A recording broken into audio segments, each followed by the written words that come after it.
Good morning, and welcome to another edition of Tech Tuesday presented by Delta Media Group, where we feel here that there has to be a better way to catch a group of 4 25-year-old bank robbers than learning how to surf and then learning how to skydive and then going through that whole rigmarole, you know? There just has to be an easier way. So, today we are going to take a look at custom pages.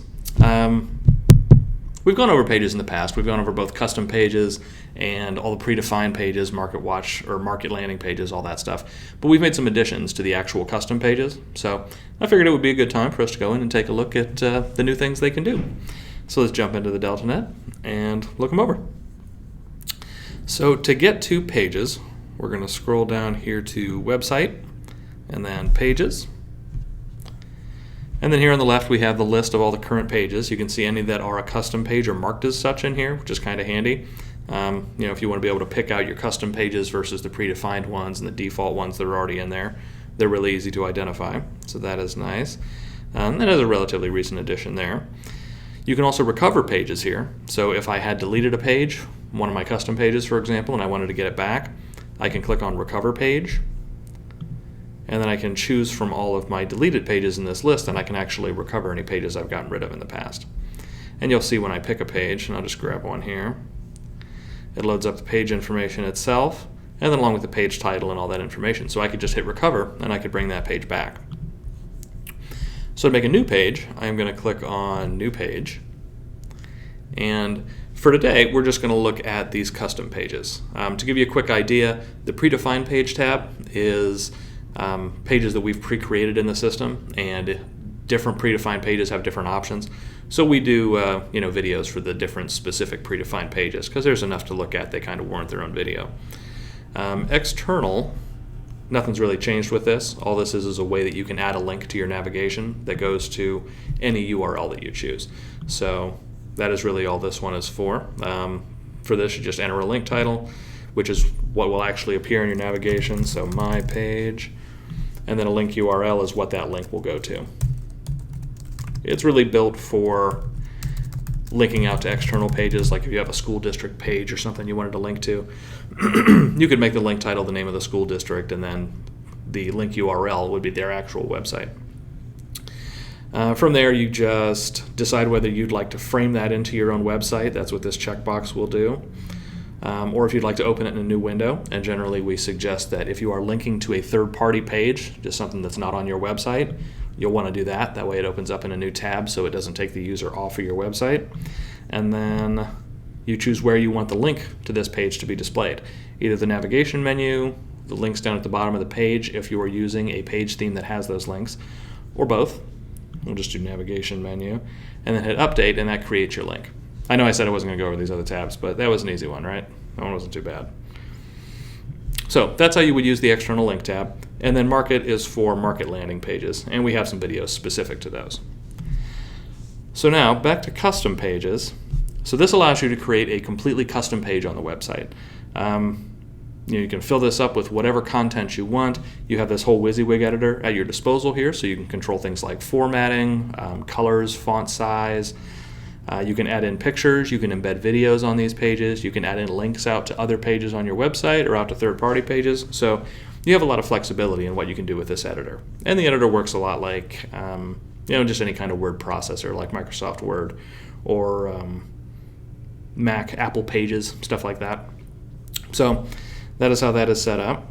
Now the first thing you can do is you have the ability to make this page visible only to registered users, and anybody who's not registered on your website or doesn't have a Home Finder account, if this box is checked, when they run into this page they'll see whatever content you put here. And by default it's just please register or log in. Once logged in, it'll actually take them through to the content that you put here, the actual custom page content.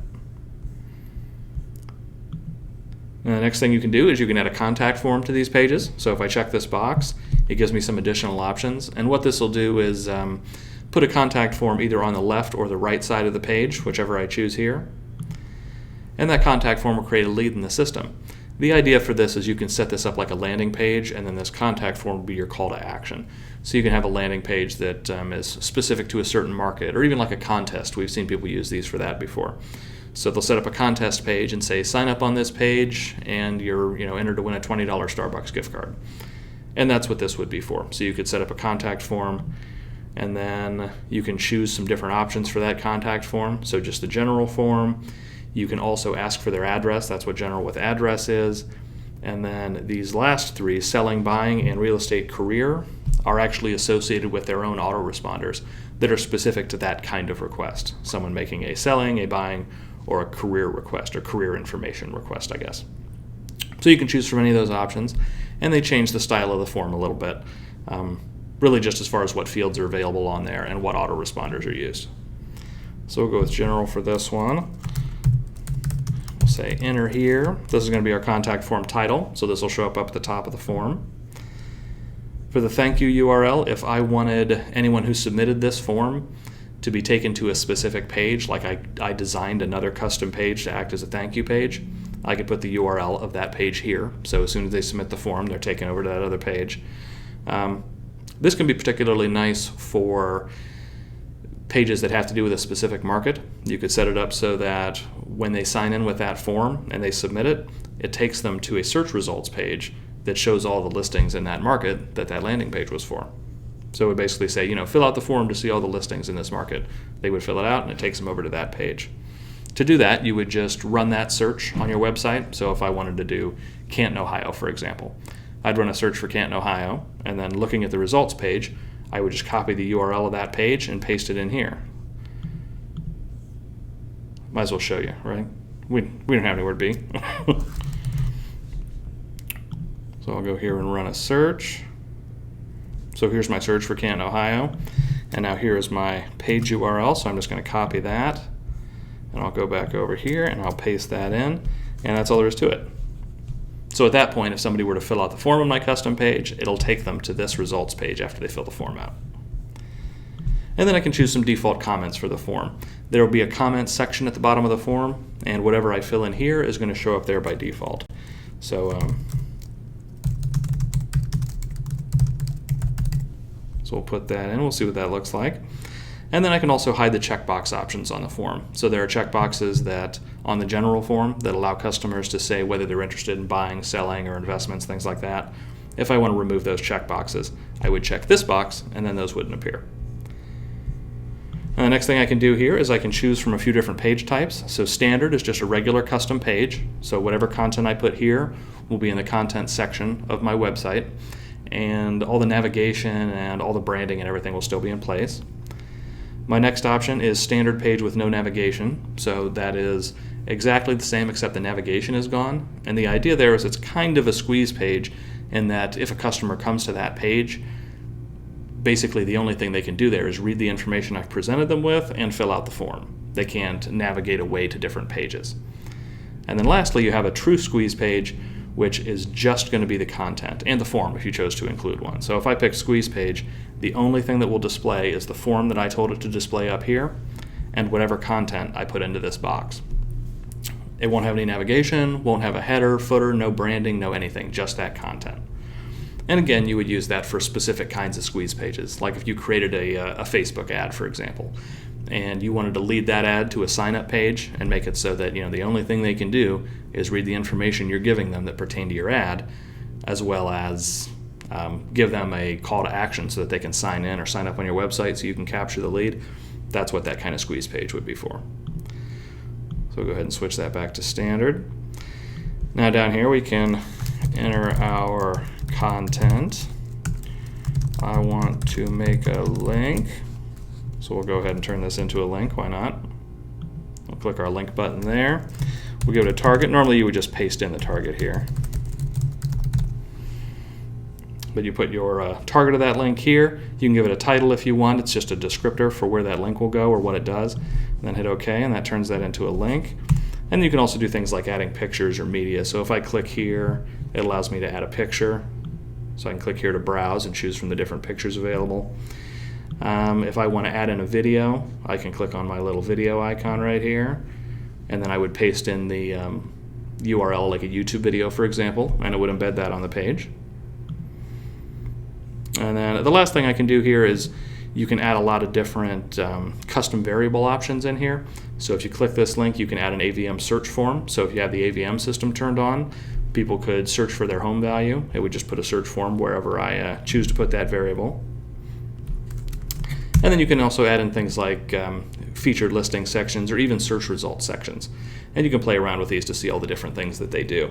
And we've got videos that go over these more specifically also. But basically you just pick one, fill in whatever options it needs, and then when you have the options all set up, you hit insert and it puts that custom bit of code there, and that'll be replaced by whatever it is you chose when the page actually renders. So we'll get rid of that for now.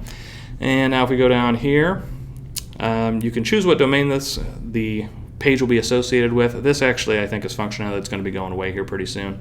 The idea is that it will always be your primary domain. So whatever domain you have chosen as your primary, if you have a custom domain set up, is the one you want to use with this page. There's some data for the end of the page that you can use here.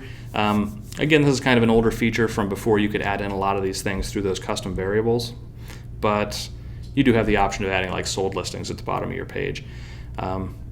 The Atlas Search Home Finder is an older system where it would used to show just a little map search embedded at the bottom. That is one I wouldn't use anymore. I would just suggest that you don't use that one. Next, you go ahead and give your page a title, just like the external link page. This is the title that you'll actually click on, or the text you'll actually click on to go to this page. So we'll call it my Tech Tuesday page. And you can see when I click off of that field, it automatically fills that in as the page title, but you could change that and make the page title whatever you want. That's what will appear up here in the browser tab. You choose where the link shows. Again, that's exactly the same as the external links, either the navigation menu or the bottom links. Then you can choose from meta description tags. So a meta description is just a actual human readable description of that page, and this will get picked up by search engines, so it's a good idea to fill that in. It can also help with ranking on that page. And then you can add in keywords. Keywords aren't really used by search engines anymore, but we do still allow the option to put those in. It doesn't hurt to put them in, but it probably doesn't really help any as far as ranking goes either. But these would just be like individual keywords that relate to what's on this page, and you would just separate your keywords or short phrases with commas. And then next, we're into one of the new features we have. So this is the Facebook share image. Now what this does is once you create this page, if you want to share this page on Facebook, Facebook will try to pick up an image on that page when it scrapes that page to decide what to display in your post. This lets you kind of choose what that image is. Now you can't, outright control what Facebook will use, but this basically suggests to them, and usually they go with your suggestion, but it suggests to them what image you want them to associate with this page. So to use it, I'll just click on Choose Image, and I'll pick an image from my gallery here. Not really gallery, but from my file system there. And you can see it just drops the image in, and that's all there is to it. Now next, you can define the page URL, my Tech Tuesday page. Now you can see I started this with a /, and that's kind of how this is designed to work. It'll be your domain followed by whatever you put in this field. So you want the / in there, and then the rest of it has to be what'll work as a valid URL. So you can't have special characters in here aside from hyphens and underscores are things that you can use here. But can't have any spaces or any like apostrophes or quotes or anything like that. Now if you want, and this is for a completely different feature related to custom pages, but you can check this redirect URL, and what this would do is if you wanted to create a custom page that you just defined the URL of and had it redirect to another page. So if you wanted to say / my schools, and then have that redirect to another page that's called local school districts or something. And basically it allows you to have multiple URLs all go to a single page. So that is what you would use that for, so we'll close that out. Now, the next thing we have here, this is also a new feature, is the ability to have people who visit this page automatically added to certain campaigns. So you can see if a customer is logged in and visits this page, they'll be added to the campaign selected above. So what it has here is listed out all of the email campaigns and action plans that are available to you. So what you can do is make it so that anyone who visits this page who's logged into their portfolio account will automatically be added into these campaigns. So if I wanted to automatically add them into holidays, and let's say new campaign test, why not? What this will do by checking those is anybody logged in that visits these pages will automatically be dropped into those campaigns and then start getting the emails that are part of those campaigns. So we have other videos where we go more in depth on the campaign system, but this is a way that you can get a custom page to add them in automatically. And there you have it. Went over a lot of options there, but we'll hit submit.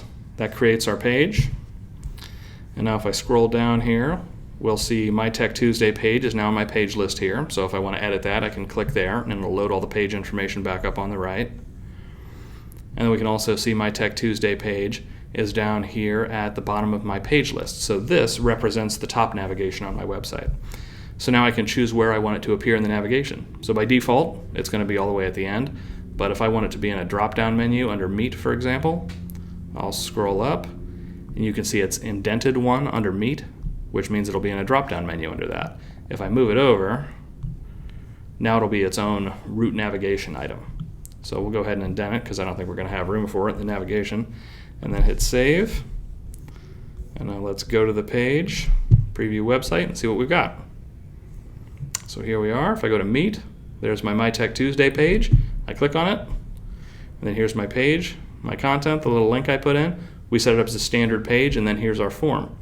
So you can see my form title went up here at the top, my form comments down here in the comments box. These services of interest checkboxes are the ones that you can remove, but those will appear here on the form by default. And then now that I visited this page, if I'm logged into a portfolio account, it's automatically added me to an email campaign, well, the 2 email campaigns actually, that I set it to have me added to. So there you go. That is how you create a custom page in the DeltaNet. So as always, thanks a lot for joining me. It's been a pleasure.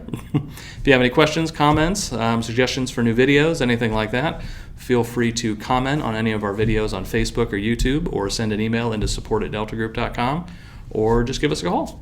So thanks a lot, and I'll see you again next week.